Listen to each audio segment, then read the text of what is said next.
Summer 1971, Mesa Verde, Arizona. The story of a woman who turned melon selling into an elaborate execution. 43 victims over 12 years. Poison disguised as honeyed sweetness, and a secret the town had kept since 1959. The heat was so intense that asphalt melted underfoot, turning into viscous black tar that caught the heels of women hurrying to the market. Mesa Verde greeted July 1971 like a sentence. Temperatures climbed past 110 degrees, the sky bleached to a pale void, and even the ever-present sparrows hid in the shade of cottonwood trees. At the downtown farmers' market, ancient as the town itself, under the corrugated metal awnings, people crowded together seeking refuge from the scorching sun. The smell of fresh-baked bread mixed with the aroma of chilies, vendors' calls merged into a single hum, and it seemed this noise, this chaos, would last forever, that nothing could disturb the familiar rhythm of market life. But on that day, July 23, 1971, the emergency room at Mesa Verde General Hospital admitted Russell Pemberton, a 40-year-old construction foreman, veteran, Purple Heart recipient. The symptoms were strange: severe abdominal pain, vomiting, hair loss, numbness in extremities. The attending physician, Dr. Michael Davies, an experienced internist who had seen everything from typhoid to rare tropical fevers brought up from Mexico, couldn't make a diagnosis. The clinical picture didn't fit any known infection. Dr. Davies had worked at this hospital for 23 years.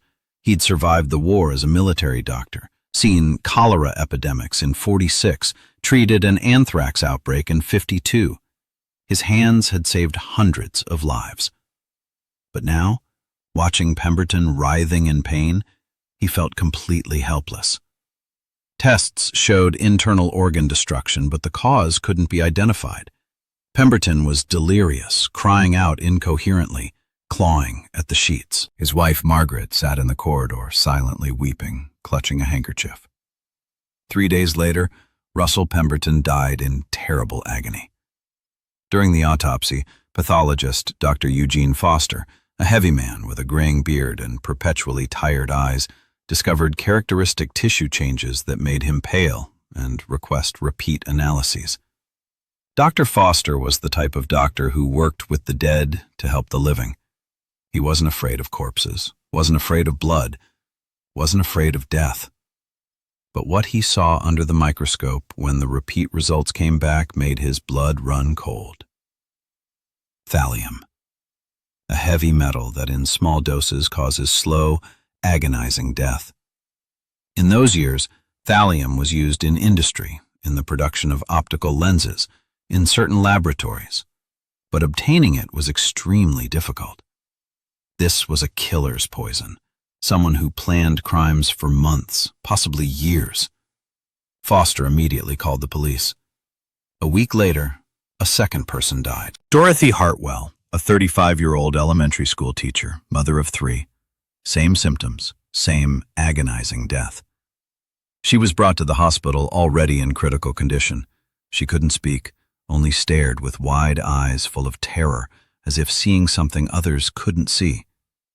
The duty nurse, Clara, later recounted that before dying, Dorothy whispered one word: melon. But no one paid attention. Delirious patients say all kinds of things. Another 10 days later, a third victim. Everett Hudson, a 52-year-old cotton farm supervisor, a man as sturdy as an oak, collapsed right in the field and died 2 days later in intensive care. His crew couldn't believe it. Everett could work from dawn to dusk, carry sacks that not every young man could lift, never got sick. And suddenly in 2 days he turned into a dried skeleton wrapped in skin. Doctors shook their heads. The family demanded answers. But there were no answers. The town began to whisper. In those times, any unusual death spawned rumors, from communist plots to God's wrath. At markets, people casually discussed strange cases. At church socials, old-timers shook their heads and muttered prayers. In grocery store lines, women whispered, casting frightened glances over their shoulders. But police remained silent. Doctors shook their heads, and life continued, because in small-town America of 1971, panic was an unaffordable luxury.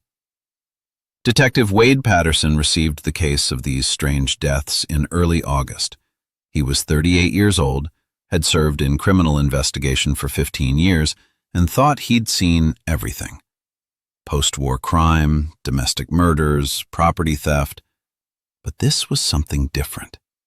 Patterson was from Oklahoma, came to Mesa Verde after discharge in '56, married a local school teacher, Linda, had 2 kids, considered this town his home. He loved Mesa Verde for its steady pace, for the mix of old Southwest and new America, for that special calm that reigned in the old neighborhoods. But now this calm was deceptive. 3 bodies, no visible connection between victims, and yet the same substance in their blood, thallium, a heavy metal that in those years was used in industry and accessible only to a limited circle of people. Patterson started digging. The first thing he did was compile a dossier on each victim. Russell Pemberton, construction foreman, worked on building new developments in the Sunland district, married 12 years, 2 children, a 10-year-old boy and 8-year-old girl. No criminal record, positive character references. The construction supervisor called him a reliable specialist who never let anyone down. Neighbors said the family was quiet, modest, no scandals. Wife Margaret worked as a seamstress at a textile factory. They lived in a 2-bedroom house in a new development that Pemberton helped build himself. Dorothy Hartwell, elementary school teacher at Lincoln Elementary, active in the PTA, ran the Junior Naturalists Club, exemplary mother and wife. Married to Richard Hartwell, a mechanic at the bus depot. 3 children, 2 daughters, 16 and 14, and a 10-year-old son. They lived in an old neighborhood near the East Side Market in a house inherited from Richard's parents. Dorothy was known in the area for her kindness. She fed stray cats, helped elderly neighbors, every Friday brought food to an old widow who lived 3 houses down. Everett Hudson, outstanding worker, 3 times Employee of the Month, portrait hung in the farm office break room, twice traveled to agricultural conferences, received a medal for outstanding service. Widower, wife died of cancer 5 years ago. Lived with his son Frank, 28, who worked as a driver at the same farm. Older daughter Diane was married, lived in Phoenix. Everett had worked cotton fields his whole life, hands calloused, back bent from hard labor, but never complained. Said cotton was white gold, Arizona's pride, and considered it an honor to grow it. 3 completely different people, 3 different fates, 3 different worlds. What connected them? Patterson smoked Marlboro after Marlboro, sitting in his stuffy office where the only fan just pushed hot air from corner to corner, trying to find the connection. Work?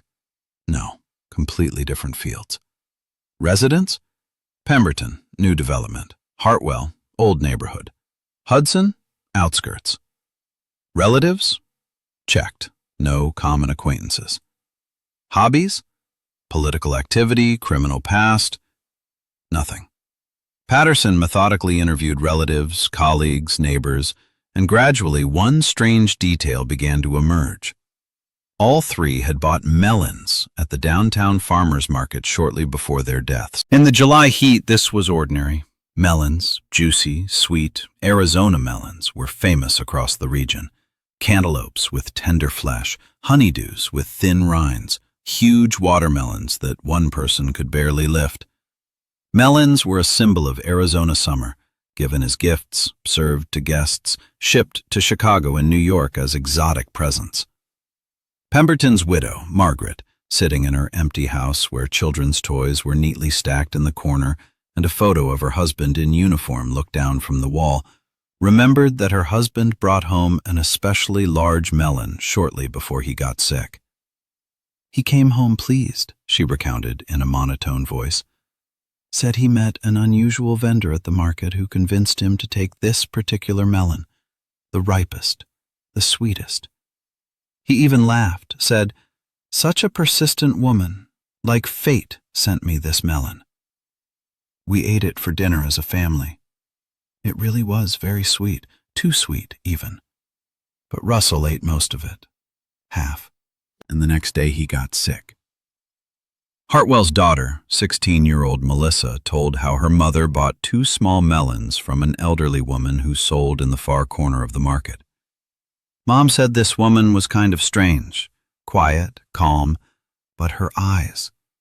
Mom said she had sad eyes, like she hadn't really smiled in a long time. But the melons were beautiful, and Mom took 2.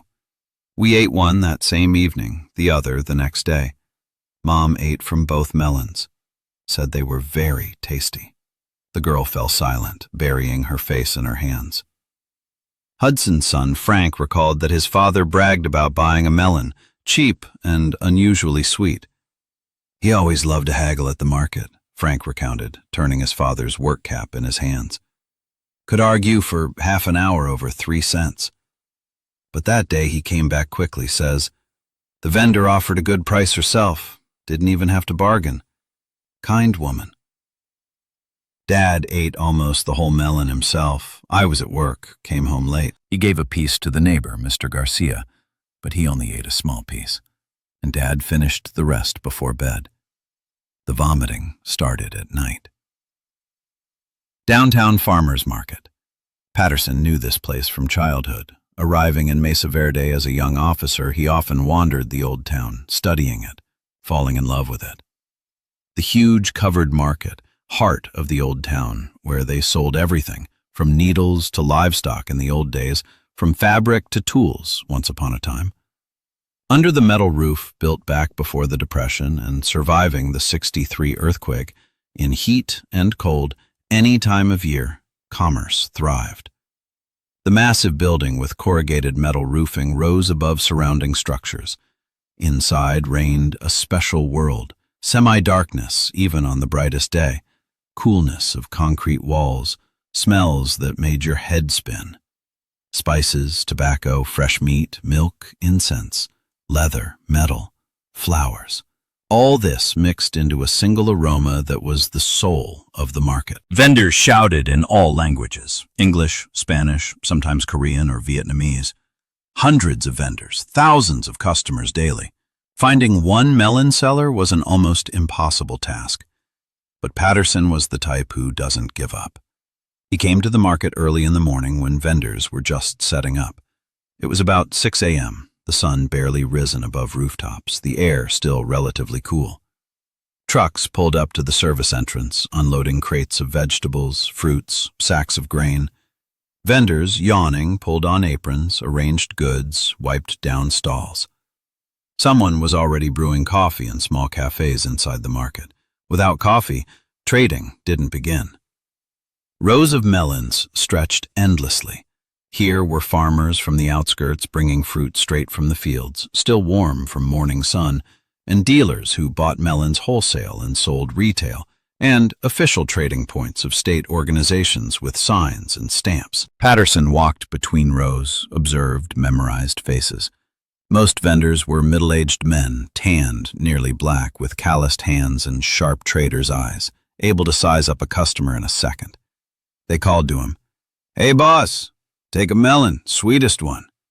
"Brother, look at this beauty." "Officer, I'll give you a good price." Patterson was in civilian clothes, but his bearing gave him away. That special walk, attentive gaze, experienced vendors always recognized police. But there were also women, elderly Hispanic women in traditional headscarves and long dresses, sitting on low stools beside small piles of melons. Young white women, farmers' wives helping their husbands sell. One of them immediately caught his attention.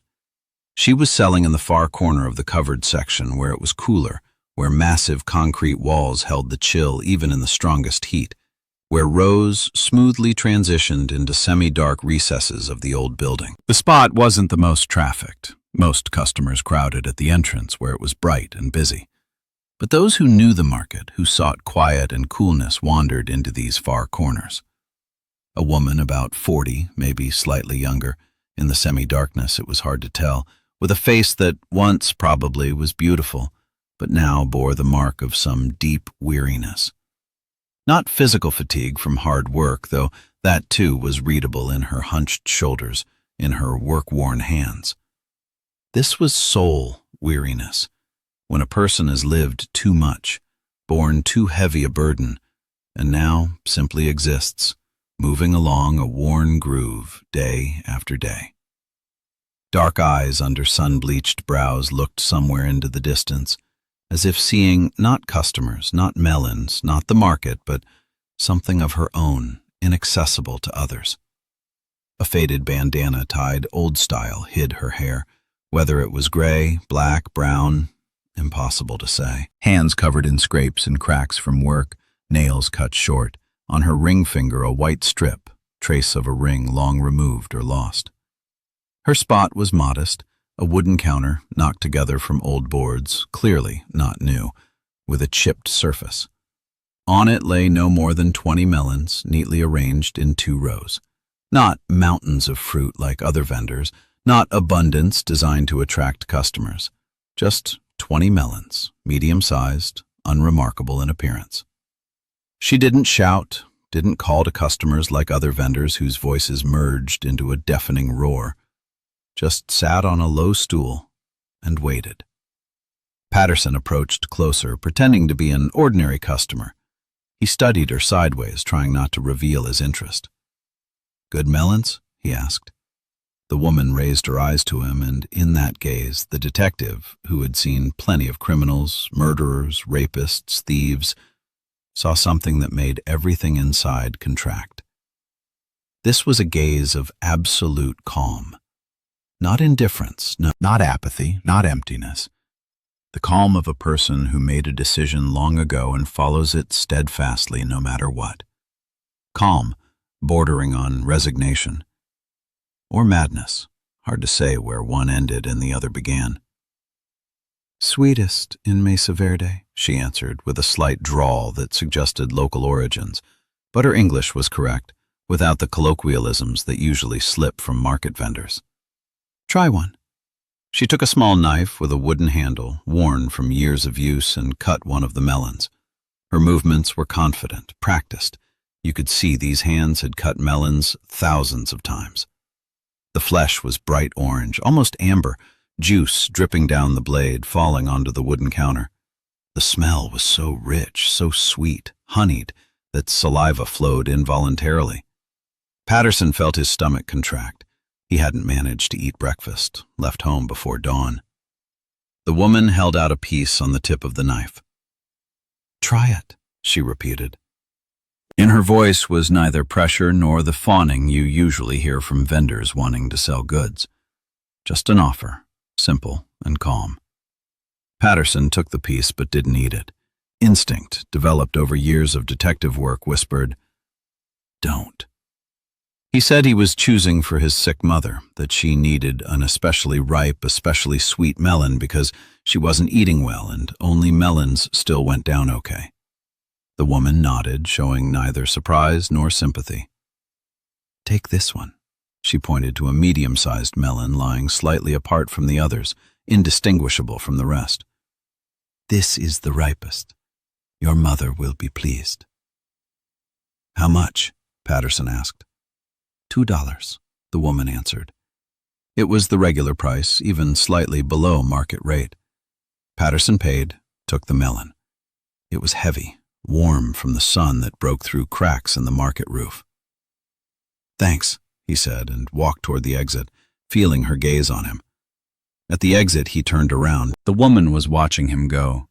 Their eyes met for a second, and in that second, Patterson saw what made his blood freeze in his veins. In her eyes was knowledge. She knew who he was, knew why he'd come, and wasn't afraid. Just watched, calmly and attentively, as if memorizing his face to later recall among thousands of others. Patterson exited onto the sun-flooded square in front of the market, caught a cab and took the melon straight to the forensic lab located in the basement of the police headquarters. There worked Owen Marshall, a forensic chemist, a thin man with disheveled hair and permanent ink stains on his fingers, a fanatic about his work who could spend hours over a microscope, forgetting about food and sleep. "Owen," Patterson said, entering the cramped laboratory where tables were piled with flasks, test tubes, incomprehensible instruments. "Need you to check this. For thallium. Urgent." Marshall took the melon, turned it in his hands, brought it to his nose, sniffed. "Good melon," he noted. "Shame to ruin it. But I'll do it. Need 2-3 hours?" Patterson returned to his office and began to wait, smoked one cigarette after another, looked out the window at the dusty street where rare pedestrians hurried in the shade of buildings, escaping the heat. Thought about that woman, about her eyes, about that calm that was in them. He'd seen different criminals in his time, seen those who trembled with fear, seen brazen ones who looked with defiance, seen the insane in whose eyes there was nothing human. But such calm, such cold acceptance of one's fate he'd never encountered. The analysis result came 3 days later, though Marshall had promised faster. Turned out the analysis was more complex than expected. Thallium. A lethal dose, carefully introduced through a small puncture in the melon rind, which was then sealed with a piece of wax matched precisely to the color of the skin. Professional work. A surgeon's precision and a killer's cold calculation. Marshall showed Patterson the puncture site under high magnification. See, a needle was inserted here. Thin, medical, most likely a syringe. Poison was injected into the flesh, then the puncture sealed with wax. If you don't know what to look for, you'll never find it. The meticulousness, the care. The killer is clearly not a novice, or prepared for a very long time. Patterson obtained an arrest warrant and returned to the downtown farmers market with a tactical team. 6 people, all experienced officers, all armed.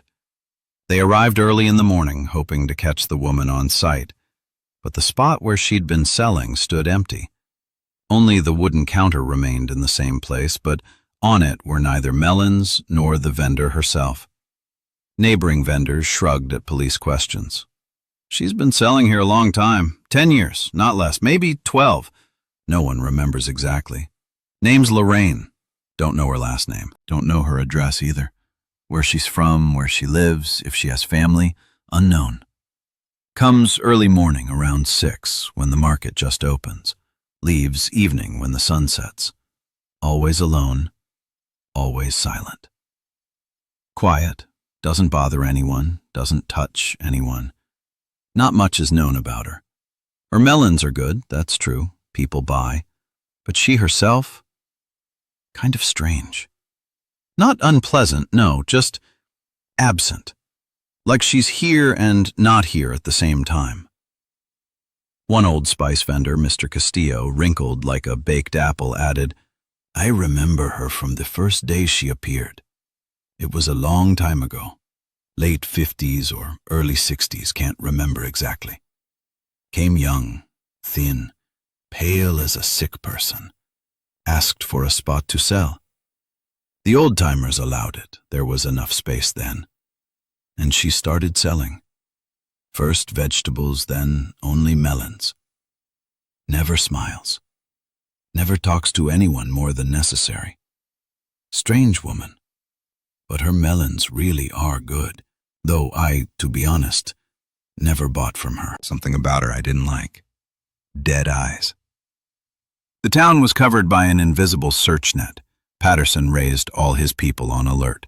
The woman's description was sent to all police departments in Mesa Verde and the county, to hospitals, to bus stations, to the airport, to neighborhood associations, traditional community groups that knew everything about every resident. They checked registration records, boarding houses, motels, questioned beat cops, building supers, postal workers, everyone who might know something, see something. But Lorraine seemed to dissolve, evaporated like morning mist over an irrigation ditch. A week passed, 2, a month.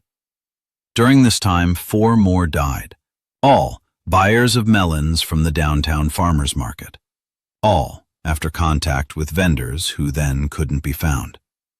Descriptions matched. Middle-aged woman in a bandana, quiet, silent. But she was found now in one part of town, now in another. She sold now on a street corner, now at a small neighborhood market, now appeared again somewhere on the outskirts. Like a ghost, she appeared and disappeared, leaving only death behind her. Panic began to spread through the town like an oil stain on water.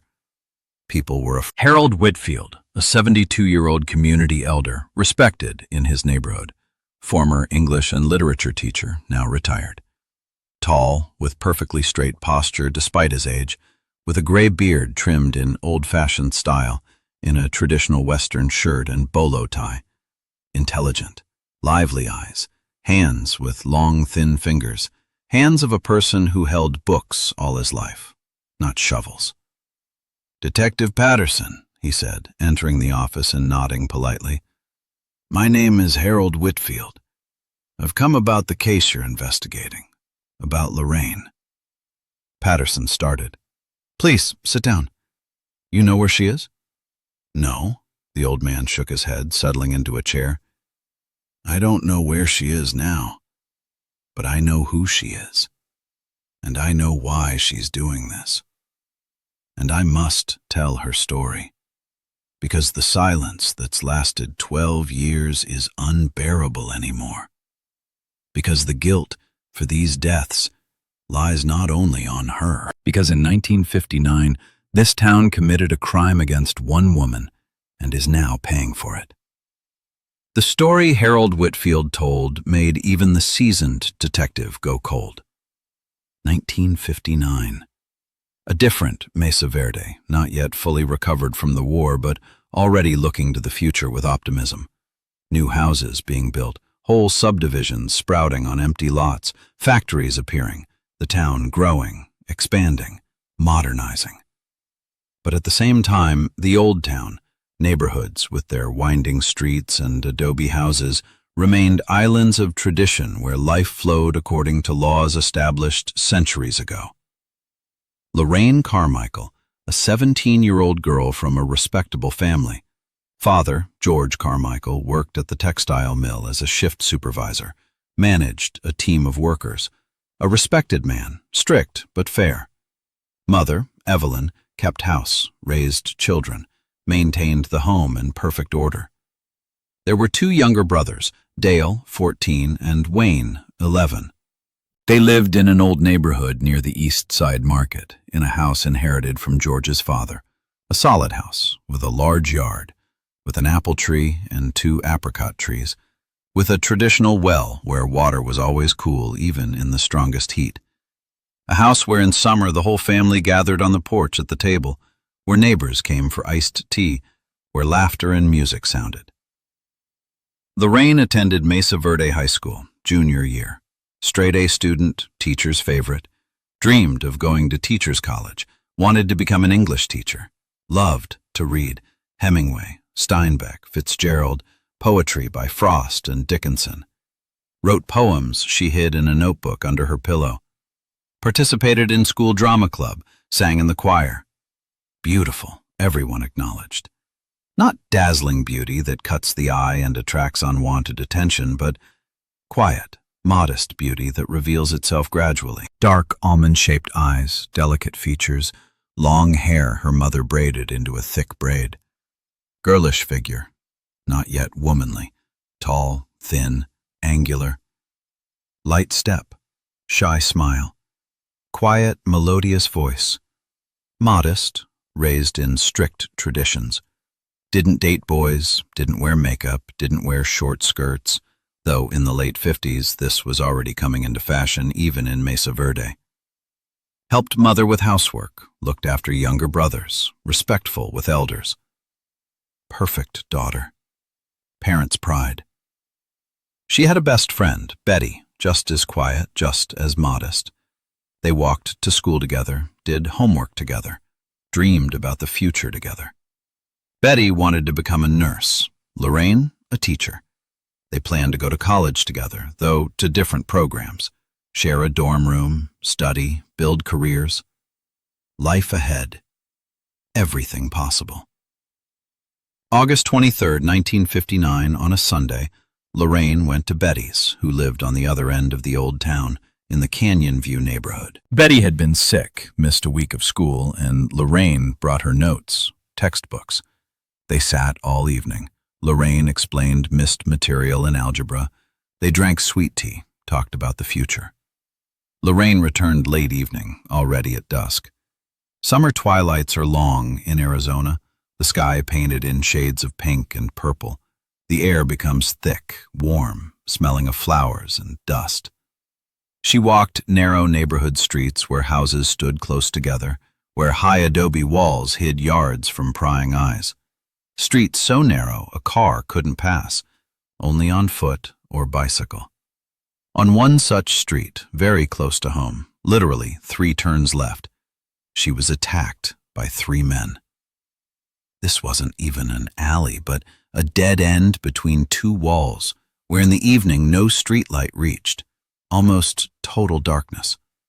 People rarely walked there because it wasn't a through street, but a dead end leading to the back gate of some property. 2 grabbed her arms, covered her mouth. The 3rd tore her dress. She tried to scream, but one of them hit her in the face so hard she nearly lost consciousness. The rest, Harold Whitfield didn't describe in detail, only said, "They raped her in turns. It lasted a long time. A very long time. I know this for certain because later, much later, she told me. Not right away, not in the first years, but once she told me how long it was, how they laughed, how they talked among themselves, discussing whose turn was next. Whether she screamed or not, unknown. In tight-knit neighborhoods, it was customary not to interfere in others' business, not to stick your neck out, not to attract unnecessary attention. Walls thick, windows high, the alley dark. Even if someone heard, they pretended not to. That was the custom. When it was over, they left, leaving her lying in the dirt, beaten, in torn clothes, in blood. She lay for who knows how long, maybe 10 minutes, maybe half an hour. Gradually, consciousness returned. The pain was such that she wanted to die. But she got up, somehow gathered her torn dress, covered her chest, stood on trembling legs, and went home. 3 turns, 100 yards, no more. She walked them, stumbling, holding onto walls. She reached home herself, knocked on the door. Mother opened. It was customary to think that if such a thing happened to a woman, she was to blame. Behaved improperly, dressed provocatively, walked at the wrong time, provoked it herself. Father was furious, but not at the rapists, at his daughter. How dare she? Why did she go alone? Why return so late? What will the neighbors say? What will relatives say? How to marry her off now? Who will take a shamed girl? Mother cried, wailed. Brothers sat in the corner, not really understanding what happened, but sensing something terrible, irreparable had occurred. Lorraine didn't answer, just lay looking at the sky. The next day, Father locked her in her room, forbade her to leave, forbade her to tell anyone what happened, told neighbors the daughter was sick, lying with fever, not receiving visitors. Betty came to visit her friend, was told Lorraine was sleeping, feeling very bad. Come back in a few days. But in tight neighborhoods, there are no secrets. Someone saw something. Someone heard something. Someone learned from neighbors who noticed George washing something in the yard at night, and the well water was red. Rumors crept. In a few days, everyone knew. Neighbors stopped greeting the Carmichael family. Acquaintances crossed to the other side of the street upon seeing any household member. On the house wall, someone scrawled an insulting word. Lorraine's mother cried at night. Brothers became outcasts at school. People didn't talk to them, pushed them during breaks, called them the Sluts brothers. Father drank, which he'd never done before. And the girl lay in her room staring at the ceiling. Didn't cry, didn't scream, didn't thrash in hysteria, just lay staring at one spot. Mother brought food. Lorraine didn't eat. Brought water. Didn't drink. For several days, she didn't get out of bed at all. Then she began getting up, but walked like an automaton, like a doll. Washed, dressed, sat by the window and looked at the street. A month later, it became clear she was pregnant. Mother noticed first. Morning sickness, missed period. She brought an old midwife who examined Lorraine and confirmed. Pregnant. A month, maybe slightly more. This was catastrophe. An unmarried pregnant girl in an American family in 1959, this was worse than death. This was complete, final, irreversible fall. Abortion in those years was illegal and dangerous. Doctors who performed abortions got prison sentences. But there were underground practitioners who for big money would take on the operation. Father found a way. His acquaintance, a medic from the county hospital, Tom, agreed to do the operation for $300. Huge money for those times. 2 months' salary. George sold his wife's gold earrings, pawned the sewing machine, borrowed money from his brother, collected the needed sum. They took Lorraine to the other end of town, to some basement room that smelled of medicine, mold, and something else, nauseating and sweet. The medic, Tom, was drunk. His hands trembled. Instruments lay in an enamel basin, not even properly sterilized. Almost no anesthetic, a few shots of Novocaine that barely dulled the pain. The operation had complications. Bleeding started that couldn't be stopped. Tom tried and tried, his hands up to the elbows in blood. He cursed, demanded they bring this and that. Finally, the bleeding stopped, but Lorraine was in critical condition. They took her home in a taxi, hiding her under a blanket. Later, in her room. Mother sat beside her, applied cold compresses to her forehead, prayed. Father paced the yard like a caged animal, smoked one cigarette after another. Lorraine spent 2 weeks between life and death. Temperature held at 104. She was delirious, screamed in her sleep, thrashed. They were afraid to call a doctor, would have to explain what happened. Treated with home remedies, herbs, prayers. The midwife came every day, made poultices, gave herbal teas. Gradually, Lorraine began to recover. Temperature fell. She started eating. A month later, she got out of bed, but wasn't the girl she'd been before. She'd lost so much weight that bones protruded through skin. Hair dulled, began falling out. Eyes sunken, dark shadows beneath them. Walked slowly, hunched like an old woman, and was silent. Didn't speak a word at all. For several weeks, she didn't utter a sound. Mother tried to get her to talk. Silence. Father demanded an answer. Silence. Looked into emptiness, and was silent. When she recovered enough to walk, Mother took her to the doctor, officially for examination after illness. The doctor, elderly woman, Dr. Anna Peterson, who saw patients at the county clinic, examined Lorraine and called Mother into the office separately. "What did you do to her?" she asked. "The girl has terrible damage. This is barbarism. Who did the operation? Clear it was an illegal abortion. I should report this to the police." Mother fell to her knees, begged, kissed the doctor's hands, cried, pleaded not to ruin the family. Dr. Peterson was silent a long time, then said, "All right, I won't report it. But no, your daughter will never have children again.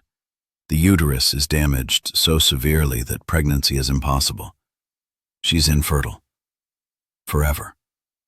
Mother left the office holding the wall. At home, she told Father. George didn't say a word, just sat on the porch and covered his face with his hands. He decided the only way to save the family's honor was to marry his daughter off. Quickly, far from Mesa Verde, to anyone, just to get rid of the shame. He began looking for a groom, through acquaintances, through relatives. Found an option, a 50-year-old widower from a remote town in New Mexico, Chester, willing to take a shamed girl for a small bride price. He had 5 children from his first marriage, a big household, Needed a woman who would cook, clean, care for livestock. Love didn't interest him. Needed a worker. George negotiated. Bride price, $500, a cow, 2 sacks of rice. Wedding in 2 weeks. Chester would come for the bride, take her to New Mexico. Everything decided. They told Lorraine about this a week before the wedding. She listened silently. When Father finished, she asked, "What if I don't want to?" Father answered, "This isn't up for discussion. You're getting married. It's the only way to save our family from final shame. You must." Lorraine didn't answer, just nodded. And the rapists? Up to this moment, Harold Whitfield had spoken calmly, measuredly, like a person recounting a story they know by heart. But now something else appeared in his voice. Anger. Old, long-standing, but still living anger. Lorraine knew all 3. She identified them almost immediately, though she told her parents it was dark. She saw their faces, knew their names, because all 3 lived in the same neighborhood. All 3 were from good families. The first, the leader, the one who grabbed her first, who hit her face, who raped her first. Travis Dutton, 23 years old, son of the local political boss, county commissioner. Arrogant, spoiled, accustomed to impunity. Studied at State College in business, was enrolled there, though hardly appeared for classes. Father covered all his misdeeds. There was already one case when Travis beat up a guy at a dance.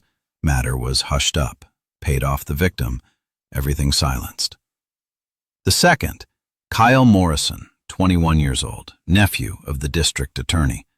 Worked as an engineer at the textile mill, in the same shift where Lorraine's father was supervisor. Quiet, unremarkable in appearance, but rotten inside. Liked to peep at women in the bathhouse, peek in windows. Everyone knew about it, but no one wanted to get involved. DA uncle? Dangerous. The third, Russell, 25 years old, brother of a cop, the beat officer for that district. Didn't work anywhere himself, lived off his brother, drank, caused trouble. Had been picked up several times for petty theft, but his brother bailed him out, covered up cases. All 3 knew Lorraine, saw her on neighborhood streets. Travis even tried to talk to her several times, but she answered politely and coldly, which angered him. He was used to girls admiring him, son of a big shot, with money, with a car. But this one paid no attention. That evening, the 3 sat at a bar drinking beer, saw Lorraine walking by. Travis said, "There's that one, the one who's stuck up. Let's go teach her a lesson." And they followed, caught up in the alley. The rest is known. When Lorraine's father, overcoming his shame, his fear of disgrace, still tried to file a police report, he was politely shown the door. The beat officer, Russell's brother, wouldn't even accept the report. Said, "Mr. Carmichael, you understand what accusations you're making?" Travis Dutton, upstanding young man, college student, son of a respected person. Kyle Morrison, young professional, outstanding worker. Russell, too, is a decent guy. And you have proof? Witnesses? No? Well then, this is slander, sir, serious charge. You could get in trouble yourself. I advise you to forget about this and not shame your family anymore. George tried to go higher, came to the police station downtown. There he was received by the chief, Captain Brennan. Seemed like he should be more objective. Listened, shook his head. "Understand, Mr. Carmichael, it's a murky case. Your daughter says it was dark, didn't see faces, but at the same time names, specific names. How's that? Then, frankly speaking, her reputation now is, well, you understand. And these young men, all in good standing. Father of one is basically my boss through the county commission. I can't open a case on such shaky accusations. You understand yourself. Advise you not to raise a fuss. Marry your girl off somewhere far away and be done with it." George tried to go to the district attorney's office. There, they wouldn't even see him. The secretary said the DA was busy. Come back in a week. Came back in a week, DA busy again. Came a third time, was met by the assistant DA, a young guy who immediately went on the offensive. What do you think you're doing, sir? Accusing people. The DA's own nephew. You understand that for slander I could put you on trial yourself? Or you think because that you can say anything? We have equal justice here, and the law protects the innocent from slander. Get out of here and don't come back with this nonsense. George returned home gray-haired. Literally gray. During these several weeks of going to authorities, his hair whitened. That night, Lorraine heard him crying in the kitchen. She got up, approached the door, listened. A strong man, a veteran, who went through the war, squad leader, decorated soldier, cried from helplessness. And this was probably the last moment when something in the girl finally broke. She understood there would be no justice, that the law protects not victims but those with connections, that society turned its back on her, that even her own father, who loves her, can't help her, that she's alone, completely alone. And this loneliness was more terrible than anything. 3 days before the wedding, Lorraine disappeared from home, left a short note. Don't look for me. Forgive me. Nothing more. Took with her only the bare necessities, change of underwear, a bandana, a little money she found in mother's jewelry box. Left at night when everyone was asleep. They searched for her a month, 2, 6 months. Father knocked on doors of all authorities. Police issued bulletins across the state. Relatives traveled to all nearby cities, Phoenix, Tucson, Flagstaff, checked hospitals, bus stations, boarding houses. No trace. Lorraine Carmichael seemed to have fallen through the earth. Harold Whitfield, who then taught at the high school where Lorraine studied, remembered her well. Best student in class, loved literature, wrote excellent essays. He was shocked when he learned what happened. Tried to help the family, went with George to the police, gave testimony as a character witness. But nothing helped. No case was opened. And 2 years later, in 1961, one of the rapists, that same Travis Dutton, son of the county commissioner, suddenly died from an unexplained illness. He was 25 years old, healthy, strong man, and suddenly, all organs failed. Doctors shrugged.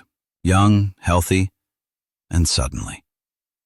Family grieved but attributed it to God's will, to fate. Buried with honors, the county sent a wreath. Newspaper wrote an obituary. 6 months later, the second died. Kyle Morrison, the DA's nephew. Same picture. Sudden illness, abdominal pain, vomiting, hair loss, numbness in extremities. Death in agony. Doctors talked about an epidemic of some new disease, but there were no other cases, just these two. Strange, but few paid attention, just misfortune, coincidence. The third rapist, Russell, the cop's brother, was scared to death. He understood it wasn't coincidence. He left for Los Angeles to relatives, changed his name to his wife's surname, got a job at a factory, tried to hide, lie low. But a year later, he died too, in Los Angeles, far from Mesa Verde. Same symptoms, same agonizing death. All three in 3 years, all three from the same poison, though back then they didn't yet know how to identify it. All three, agonizingly and terribly. Harold Whitfield told this to Patterson, and the detective listened without interrupting. The cigarette in his fingers had long gone out, ash hanging in a long column in the air, ready to fall. Outside it was getting dark. The September evening came early. They turned on the lamp in the office. Only then, much later, Whitfield continued, when I began to connect the facts, I understood. This wasn't coincidence. This was revenge. Methodical, cold, merciless revenge. Someone killed all three. Someone who knew what they'd done. Someone for whom this revenge was more important than their own life. You think it was Lorraine? Patterson asked. I don't think. I know, the old man answered. Because in 1962, a few months after the death of the last rapist, I met her. By chance, at a farmer's market on the east side, on the other end of town. I came to buy vegetables and suddenly saw her. She was selling tomatoes.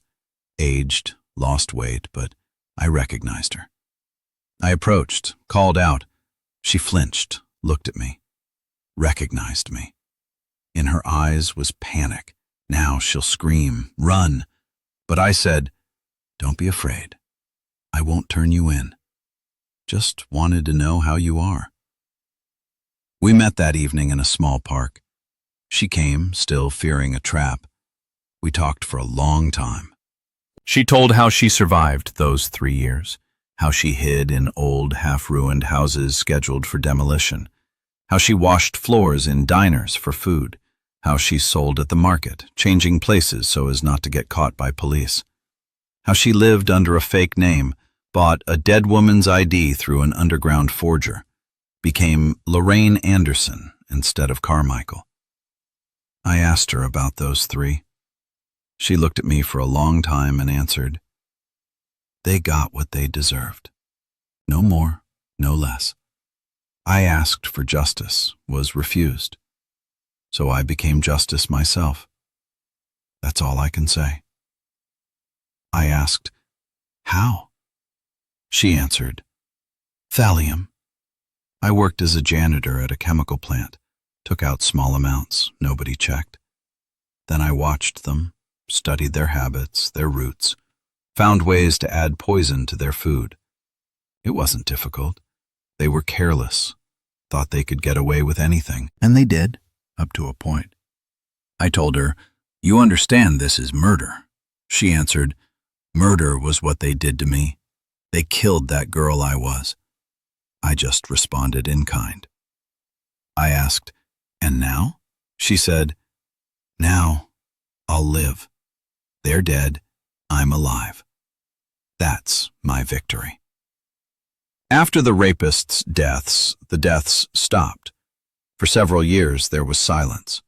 Lorraine continued selling at markets, changing places, living quietly, inconspicuously. No one knew her past.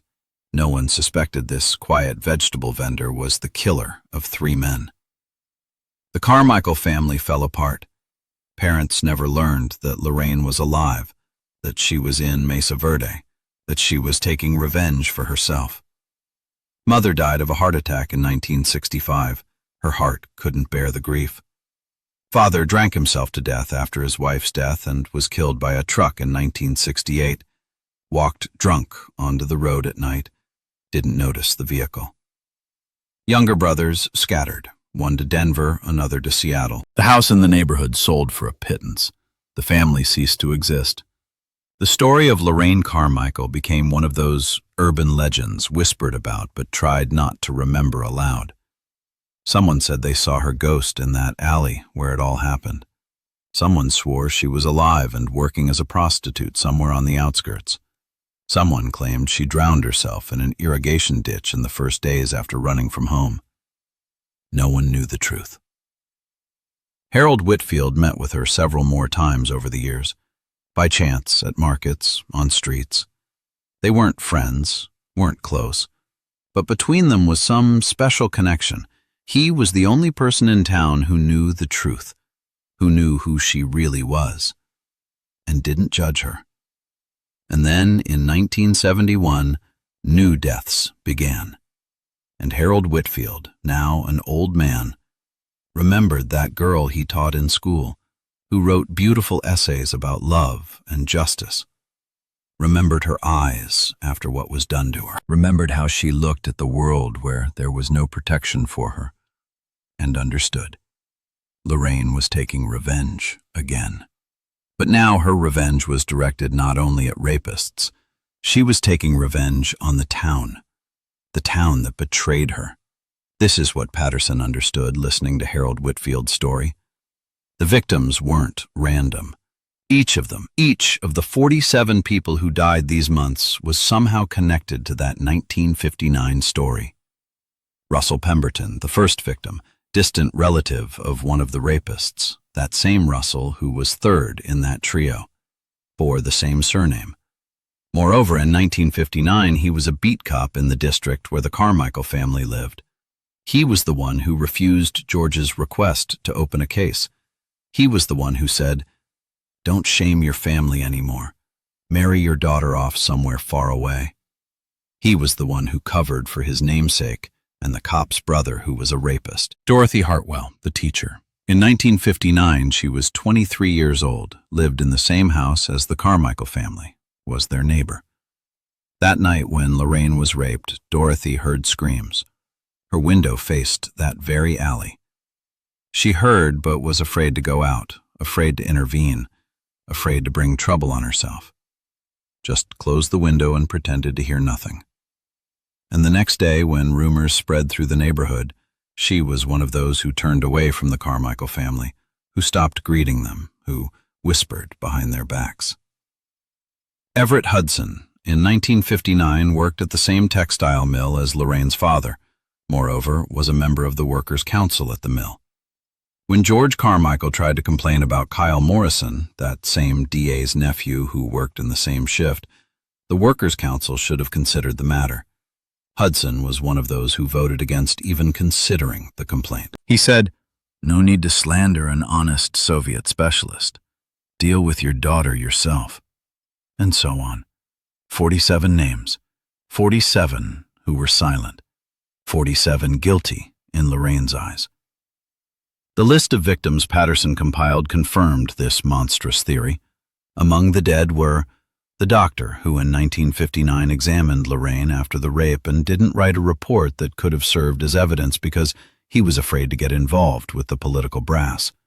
The secretary from the downtown police station who in 1959 lost George Carmichael's report. A Workers' Council member who shouted loudest, demanding they not consider the complaint against Kyle Morrison. Neighbors from the neighborhood who saw the girl being beaten in the alley. Yes, some saw, just didn't intervene, but stayed silent.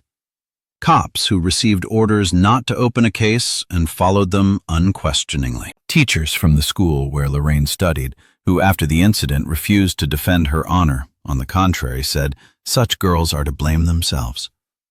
Relatives of the rapists who knew the truth but covered for their own. How did she find them? How did she figure them out?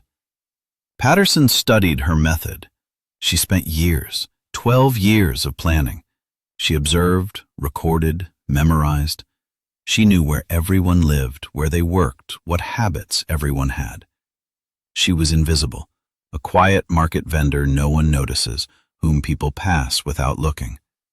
But she watched, and remembered, and waited for her moment. When the list was ready, when each victim was identified, she began to act, methodically, without hurry. One a month, sometimes two. Deaths were spread over time so as not to attract attention. The first several years no one connected them together.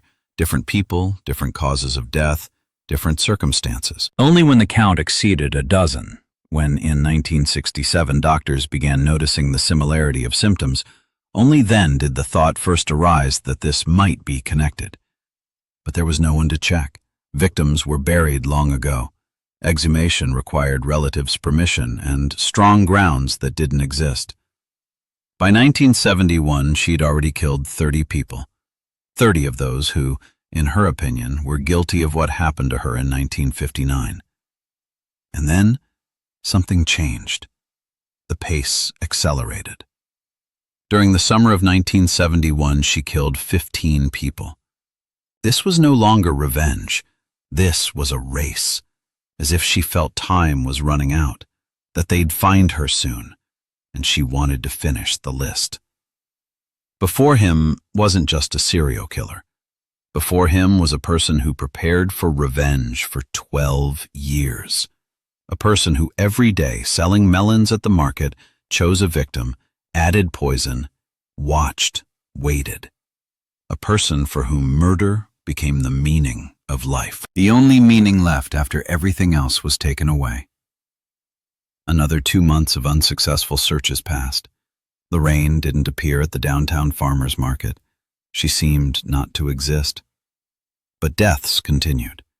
People died at home after their relatives brought melons bought from unknown vendors, from random sellers, from acquaintances.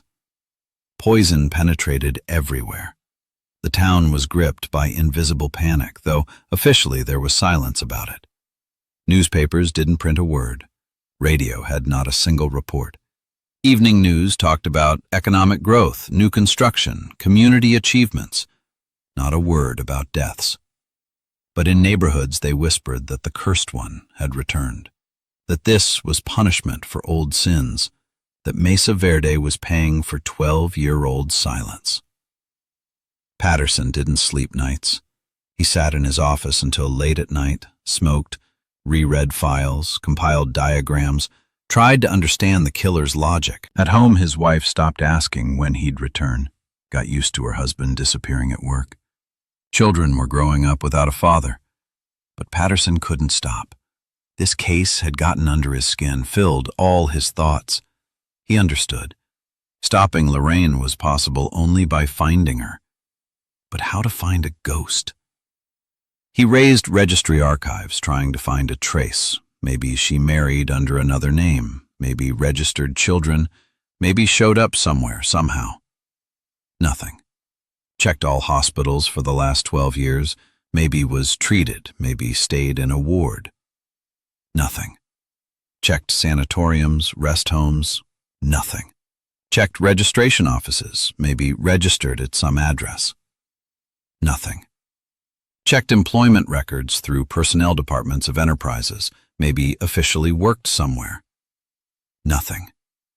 Checked union membership cards, library cards, even waiting lists for housing. A woman who for 12 years sold at Mesa Verde markets and other city markets had neither registration, nor documents, nor official place of work.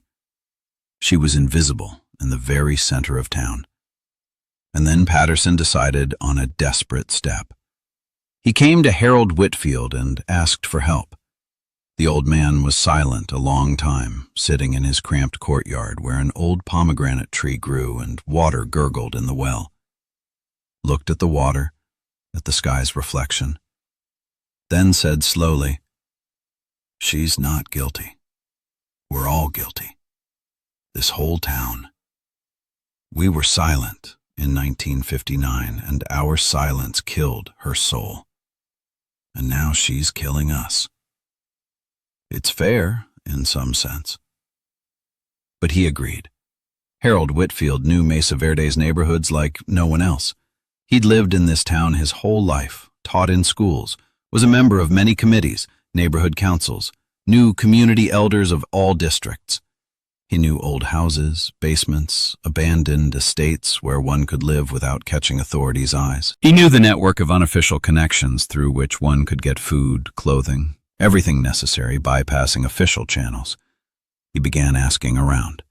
Carefully, unobtrusively, with old man's chattiness.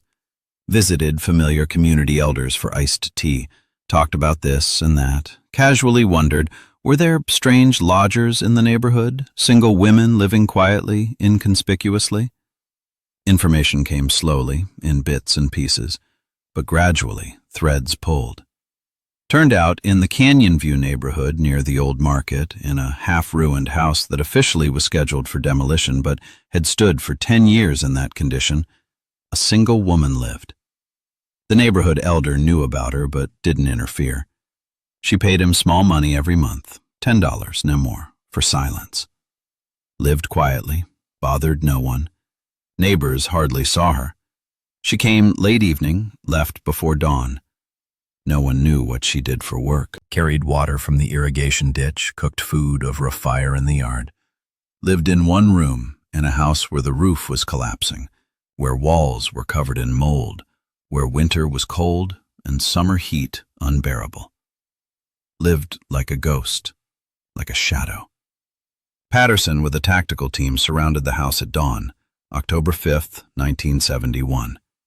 It was cold, First frosts had already hit at night. 6 people, all armed, all ready for resistance, broke down the door, burst inside, were prepared for anything, that she'd resist, that she might have poison she'd try to use on herself, that she might be dangerous, and froze on the threshold. The room was empty and clean. Poor, but clean. On the dirt floor, a mat, neatly spread. In the corner, a folded blanket, thin, patched, but washed. On the windowsill, a pitcher of water and a metal cup. And nothing more. No furniture, no belongings, no food, no utensils. As if a monk hermit lived here, who took a vow of non-possession. But on the wall hung something that made even hardened cops go cold. A list, neatly written by hand on a large sheet of paper attached to the wall with 4 nails. 47 names. Opposite each, date and exact time of death. Some names were crossed out with a thick black line. These were already dead. Others awaited their turn. There were very few, 7 or 8 people. At the very bottom of the sheet, separate from all, stood the last name, not yet crossed out. Lorraine Carmichael. She planned to die last, when revenge was complete, when the last guilty person got theirs. Then she'd drink the same poison she fed others and follow them. This list was simultaneously a sentence, a will, and an epitaph. But Lorraine herself wasn't in the house. Patterson ordered a stakeout and began to wait, set up round-the-clock surveillance. A day passed, 2, a week. She didn't return. Meanwhile, deaths continued. Victim 46, 47. The list diverged from reality. She was killing faster than originally planned, as if feeling time was running out, that police were close and hurrying to finish. October turned to November. First cold winds came from the mountains, blowing last leaves from trees. The town changed color. From green became yellow-brown. The downtown farmers market emptied compared to summer. Melon season ended. Vendors now sold apples from California, pomegranates from New Mexico, persimmons, last harvest grapes. Patterson came to the market every day, wandered between rows, peered into vendors' faces. He knew. She was here. She couldn't leave without finishing what she started. She still had names on the list, more people who should die. She wouldn't stop. And one November day, when light rain drizzled on the town, turning dust to mud, when air was saturated with moisture and the smell of rotting leaves, he saw her. She stood right at the market entrance, under an awning where vendors and customers hid from rain. An old woman, now she looked old, much older than her 30 years, in a faded bandana with a basket holding the season's last melons. Just 3. Small, late, the last. Her face was calm, almost serene. She looked at people passing by with the same gaze with which, 12 years ago, she'd begun her revenge. The gaze of a person who fears nothing anymore, who's already decided everything, who waits only for the end. Patterson slowly approached her. His heart beat rapidly. His hand lay on his gun holster, though he understood he wouldn't need to shoot. This woman wouldn't resist. She was waiting for him. Maybe not him specifically, but someone. She knew they'd find her, and seemed to even want them to. "Lorraine?" he asked quietly, stopping beside her. She raised her eyes to him and smiled. Weakly, almost imperceptibly, but it was a smile, the first smile anyone had seen on her face in 12 years. "You know who I am?" she asked, her voice quiet, hoarse, as if long unused for conversation. "I know," Patterson answered. "You've come to arrest me?" "Yes." She nodded, looked at the rain, at the wet square, at the market, at people hurrying under umbrellas. "Good," she said finally. "I'm finished. Everyone I wanted is dead. You can take me." In her voice was neither fear nor regret, only weariness. Infinite, hopeless weariness of a person who bore a heavy burden for 12 years and could finally lay it down. They walked through the rainy market in silence. Patterson held her arm, not as an arrestee, but like an old, sick relative being led home. People watched them go, but no one stopped, didn't ask, just watched. In the car, on the way to the station, Lorraine suddenly spoke. For the first time in the whole conversation, emotion appeared in her voice. Not anger, not hatred, just the need to explain, to be understood. "You think I'm a monster?" she asked, looking out the window at the gray, rainy town. Patterson was silent. He didn't know what to answer. Drove, watched the road, wipers monotonously squeaked. "You think I killed innocents?" she continued. None of them were innocent. Each knew. Each was silent. Each betrayed me then, in 1959. 3 raped, but the whole town killed. Killed that girl I was. Killed my faith in justice. Killed my life. And the town kept living as if nothing happened. As if I didn't exist. As if I never was. The doctor who refused to write a report. The cop who didn't accept the complaint. Neighbors who saw and were silent. Teachers who turned away. They all killed me. And I just responded. Patterson drove, watching the road. Rain drummed on the roof. "You could have taken a different path," he said finally. "Left. Started a new life. Forgot." "Forgot?" Lorraine repeated, and in her voice for the first time sounded something like laughter. Bitter, angry laughter. "Can you forget how 3 men rape you in a dirty alley? How they laugh at your pain? How your father cries from helplessness? How your mother dies from shame? How the whole town turns away from you like you're dirt? Tell me how to forget that." Patterson was silent. "I tried," Lorraine continued more quietly. "The first years I tried. Lived, worked, tried to build something. But every day I remembered. Every night I saw their faces, heard their laughter, felt the pain. And then I understood. I can't live while they're alive. While all those who allowed this to happen are alive. Could have taken a different path?" Now she turned to Patterson, and he saw her face from the corner of his eye. "Where? To whom? To police who refused to open a case? To judges who protected rapists? To a society that considered me guilty? I asked for justice. Begged. 12 years ago, I was a girl who believed in law, in order, in people. I was taught, if someone hurts you, go to the police. If a crime is committed, there will be punishment. Truth will prevail." She fell silent, then continued. "But it was a lie. Truth didn't prevail. Criminals went unpunished because they had connections, money, power, and I had nothing, only pain. And then I understood. Justice doesn't exist. There's only revenge. And I chose revenge." At the station, they put her in a cell. Women's cell for 2 people, but there was no other prisoner. Lorraine sat on the bunk, folded her hands on her knees, and froze. Sat straight, with erect posture as she was taught in childhood, and looked at the wall. Patterson began interrogation. Formalities required testimony, confessions, details, protocols, signatures, evidence. The justice machine required its portion of paperwork. Lorraine answered calmly, almost indifferently, as if recounting not her crimes but retelling someone else's story. Yes, she did it.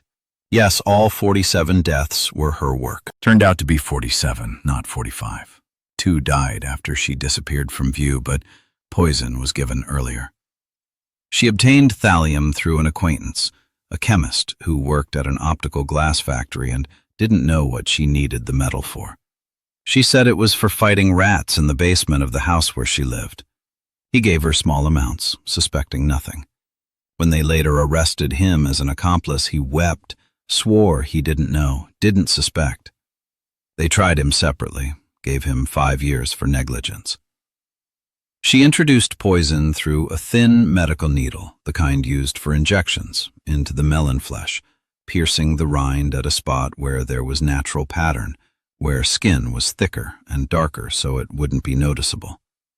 Then sealed the puncture with wax she matched precisely to the color.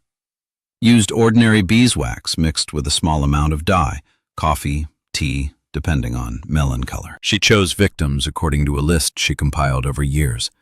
Watched people, found out who was where in 1959, who did what, who knew and was silent. It was titanic work. Without internet, without databases, without access to archives. Only observations, conversations, questions. She worked as a janitor in various establishments, listened to conversations, read papers lying in trash baskets, gradually assembled the puzzle, waited until the next guilty person came to the market, sometimes waited for months. Some didn't like melons, some bought from other vendors, but she was patient. Sooner or later, each came. She offered them an especially sweet, especially ripe melon, said, "This is the best. Take this one." Named a price below usual so they wouldn't bargain, so they'd take exactly that one, the poisoned one. Smiled, wished them bon appetit, watched as the person left carrying their death, and waited for news. Followed obituaries in newspapers, listened to conversations at the market, learned of deaths, and crossed the name off the list. 12 years, 47 lives. One broken fate spawning an avalanche of deaths. Patterson listened to her monotone account and felt a heavy, pressing feeling grow inside. Not pity. He couldn't pity a serial killer who methodically poisoned people, but something else. Understanding that before him wasn't just a criminal. Before him was a product of a system that itself was criminal. A system of silence, cover-up, concealment. A system where connections were more important than law and reputation more important than justice. The investigation lasted 3 months. Lorraine Carmichael's case was classified from the start. Not a line appeared in newspapers, not a word on radio. Officially, nothing happened. 47 people died from various illnesses, from accidents, from old age. There was no serial killer. There was no revenge. There was ordinary Mesa Verde, where everything was fine and calm, where life went on, where people were happy. Victims' relatives demanded answers, made scenes, wrote complaints to the governor, to federal authorities. They were answered with vague formulations. Investigation is ongoing. Guilty parties will be found and punished. But details weren't disclosed. Couldn't let people learn the truth, because the truth was too inconvenient. The truth was, in 1959, 3 men raped a 17-year-old girl. Police, DA's office, courts, political authorities, all knew and all covered for the criminals, because they had connections, because it was more convenient that way, because that was customary. And this girl, whom everyone betrayed, went mad from pain and became a killer, became what they made her. This truth couldn't be spoken aloud, because it questioned the entire system. It showed that American justice was a myth, that law protects not the weak but the strong, that political career was more important than human lives. The trial was held in closed session, in a small courtroom where they admitted only the prosecutor, defense attorney, 2 guards, and judge. No victims' relatives, no journalists, no witnesses. Lorraine was found guilty of murdering 47 people. The prosecutor, a heavy man with a red face and booming voice, demanded the death penalty. He spoke dramatically, waving his arms, about the monstrousness of the crime, about the criminal's cynicism, about the need to protect society from such monsters. The defender, young attorney Vincent Cole, who was appointed by the state, tried to speak of mitigating circumstances, about the trauma suffered, about how society itself pushed her onto this path, that she was a victim before becoming a criminal. He was quickly shut down. The judge, an elderly man with a tired face and gray eyebrows, raised his hand. "Counselor, this isn't relevant to the case." Circumstances from 12 years ago can't serve as justification for a series of murders. Stick to the facts. Cole tried again. "But, Your Honor, these circumstances are important for understanding motives." "Counselor," the judge sharply interrupted, "I said it's not relevant to the case. One more such statement and I'll hold you in contempt." Cole fell silent. Lorraine sat in the defendant's chair and looked out the window. Outside, snow was falling. The first snow of winter 1971. The judge heard all testimony, looked at Lorraine with a long, studying gaze. She met his gaze calmly, without defiance, without pleading. Just looked. He pronounced sentence. Death. The courtroom was quiet. The prosecutor nodded with satisfaction. The attorney lowered his head. Guards stood motionless. Lorraine heard the sentence standing, not flinching, not changing expression. As they led her away, she turned to Patterson, who was present at the trial as a prosecution witness. "You know what's most terrible?" she asked. Patterson was silent. "Not that they'll kill me. I'm ready to die. I was ready to die back in 1959. The last 12 years I lived only for revenge. Now that revenge is accomplished, I have nothing more to do here." She paused, then continued. "What's most terrible? That no one will learn the truth. That everything will be hushed up, hidden, forgotten. Like they forgot me in 1959. Like they forgot those 3 rapists. No one punished them. They got away with everything. Like they forgot all those who were silent then. Like they'll forget these 47 deaths. The court will declare me an insane killer, and that's it. And what happened in 1959 will remain a secret. And nothing will change." They led her away. The door closed. Patterson stood in the courthouse corridor, smoked, looked out the window at falling snow, thought about her words, and understood she was right. The execution was carried out on January 23, 1972. On a cold January morning, in the basement of the county jail, Lorraine Carmichael was executed by lethal injection. She was 30 years old. According to documents found on her at arrest, fake documents in the name of Lorraine Anderson, she was 33. But a real age was established through archives. The duty officer who administered the injection, Officer Harris, a young guy for whom this was the first time, later told colleagues, "I've seen different ones. Seen them cry, beg for mercy, lose consciousness from fear. But this one stood calmly, didn't even close her eyes, looked straight ahead." When I asked if there were any last words, she said, "Tell Harold Whitfield, thank you for everything." Nothing more. I started the injection. She closed her eyes. And you know, on her face was a smile. I swear, she was smiling. Her body was buried in an unmarked grave at the county cemetery where they buried criminals, suicides, the homeless. Without a cross, without a monument, without a plaque with a name, just a mound of earth that in a few months would level with the ground, grow over with grass, and no one would know anyone was buried here. No relatives came to the funeral. They were no longer alive. But Harold Whitfield came. The old man stood at the fresh grave, read something in a low voice, a prayer or poetry or just farewell words, then laid on the earth a small bouquet of white chrysanthemums, winter flowers he found at a flower shop at the bus station, and left. The case was closed and filed in archives with a classified stamp. Patterson received commendation for solving the series of murders, but simultaneously a reprimand for allowing information about the case to leak in the community. Harold Whitfield was called in several times for talks with the FBI, demanding silence. The old man promised and kept his word. Until his death in 1985, he never told this story completely to anyone.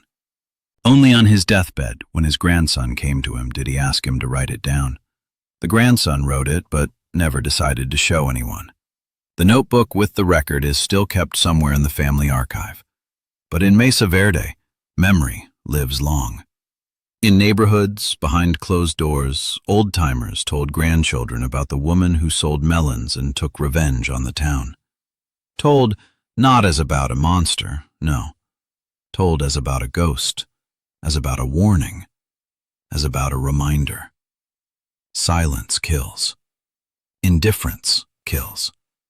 Injustice breeds monsters. The downtown farmers market continued to operate. Vendors sold melons, watermelons, apples. Life flowed on its course. But they say for many years after that story, Mesa Verde residents bought melons with caution.